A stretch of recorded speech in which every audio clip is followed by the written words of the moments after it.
Good morning, good afternoon, or good evening, everyone. My name is Anna Molino. I work for the library of the CNR area in Pisa.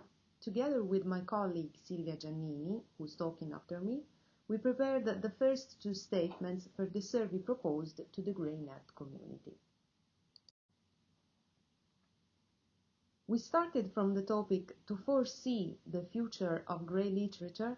It is necessary to understand how it is generally perceived as a significant part of the documentary heritage of the institutions, and we formulated the two statements that you can read in the slide. I'll comment number one, Silvia will follow with number two. We prepared the statement, grey literature is part of the everyday working routine of librarians and information professionals in non-academic institutions like museums, archives, and public libraries, moving from the assumption that we work in a research library and we do not have a deep knowledge of if and how grey literature is possessed and managed outside academia.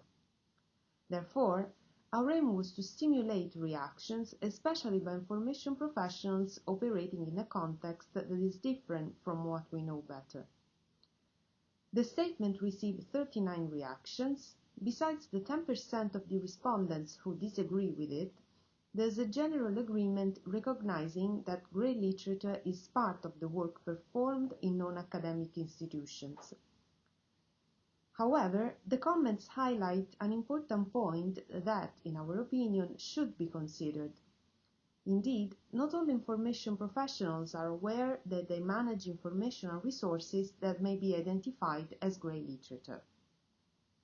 We believe then that it is highly possible that a significant number and typologies of institutions possess grey literature, but it remains practically unknown by those who are responsible for its administration. Therefore, it could be important to raise awareness around this topic, for instance, financing projects focusing on the management of grey literature. Thank you, and I leave the floor to Silvia. Hi everyone, my name is Silvia Giannini and I am the head of the Library and Scientific Documentation Center of ISTI and CNR area in Pisa, Italy. As anticipated by Anna, my comments concern the second statement proposed in the survey, which is, in academic institutions, the affirmation of open science and open access principles significantly favor the production, publication, and retrieval of grey literature. As you can see in the graph, most participants agreed with the proposed statement. We know that some of OpenAI's fundamentals are tightly related to grey literature, from promoting documentary types other than published literature to the procedures of knowledge production and dissemination. However, we believe that only the grey community can understand this link between open science and grey literature. The principles of open science have not become fully established yet, especially in some contexts. When this happens, will it still make sense to talk about grey literature, or will it make more sense to speak only about closed or open documents?